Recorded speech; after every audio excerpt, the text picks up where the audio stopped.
Today we'll be making spinach rice with vegetable au gratin. So there are three main steps in the process.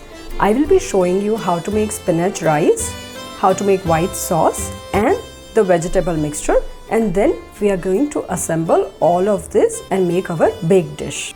Since we have three stages in the process, I am going to show you the ingredients for each stage as we go through the process. First process which I am going to show you is the spinach rice. So I have already blanched my spinach along with the green chilies and it's ready. I have my spinach puree ready. Let's start making the spinach rice. Heat a little olive oil in a pan. Once the oil is heated, add a little minced garlic in this. We'll toss the garlic for a few seconds.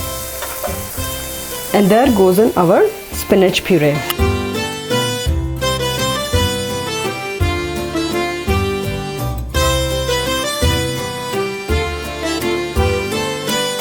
Add a little salt.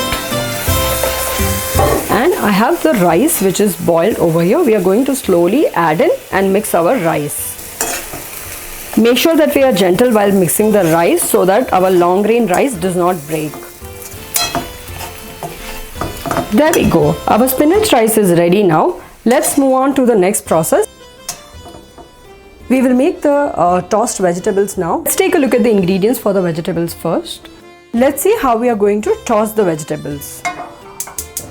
We are going to heat the olive oil in a pan. I'm using olive oil because it tastes amazing. It will give a different flavor to the vegetables which we are using. And today I'm using all the fresh vegetables.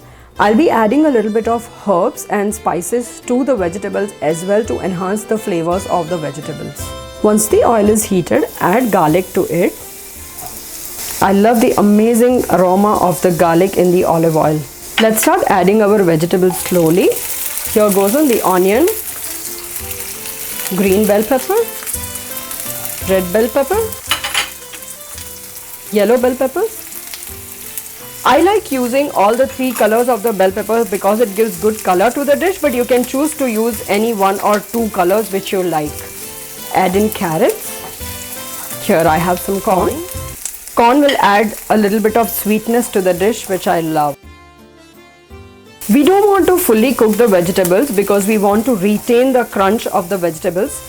Plus, when we are going to put our dish in the oven, it is going to cook a little bit in the baking as well. So I am not going to go overboard on the cooking. I just want the vegetables to be tossed properly with the flavors of the garlic and the olive oil.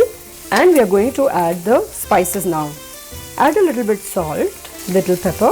I am adding oregano and mixed Italian herbs, but you can choose to add even basil in this dish. There we go. Our second step is done and the vegetables are ready now. Let's move on to the third process of making the white sauce. Let's start making the white sauce now. These are the ingredients which we need for making the white sauce. Let's start the third process. We will be making the white sauce now and then we'll be adding the vegetables which we have prepared in the white sauce. Add butter in a pan. We will let the butter heat up. Once the butter is heated, add garlic to it. Once garlic leaves the raw aroma, we will add the flour to the mixture. Make sure you're stirring the garlic continuously, otherwise it can burn because we are cooking it in butter. Add in the all-purpose flour.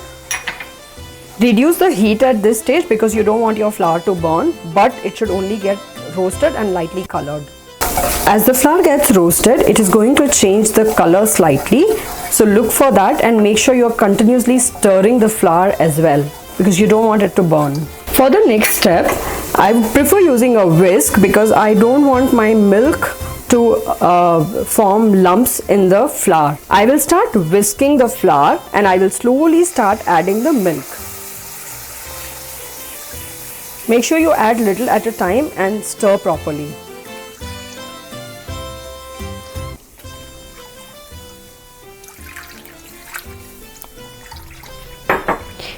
Increase the flame now and let this come to a boil. Keep stirring it with a whisk to avoid the lump formation. The mixture has started bubbling now. I'm going to add some spices to the sauce to add flavors. Add a little bit salt, pepper, oregano, mixed Italian herbs, and an ingredient which will make our sauce more creamy. I'm adding a little bit of grated cheese to this. Now there is no specification on the type of the cheese which you would like to use for this. You can use any grated cheese which you have available. And whisk it again for even distribution of all the spices. Once the sauce starts boiling, it will start thickening up a little. So don't worry if you think your sauce is a little runny, it is going to thicken up as it boils. While we are waiting for the sauce to boil, I am going to start preheating my oven to 350 Fahrenheit. Keep stirring in between so that the sauce does not stick to the pan. The sauce has thickened up and it looks ready to me. We are going to add in the vegetables which we have prepared in the previous step to the sauce.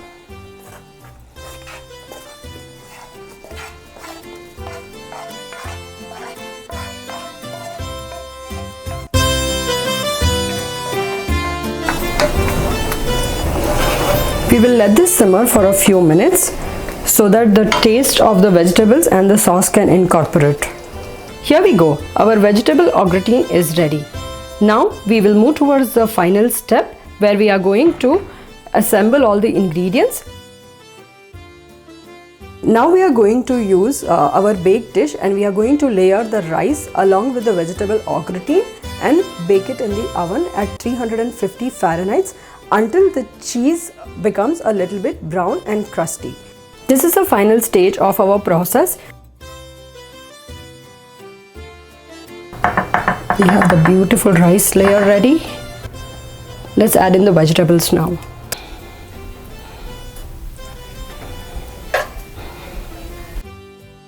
Make sure that we cover the entire rice with the vegetable au gratin to get even layering.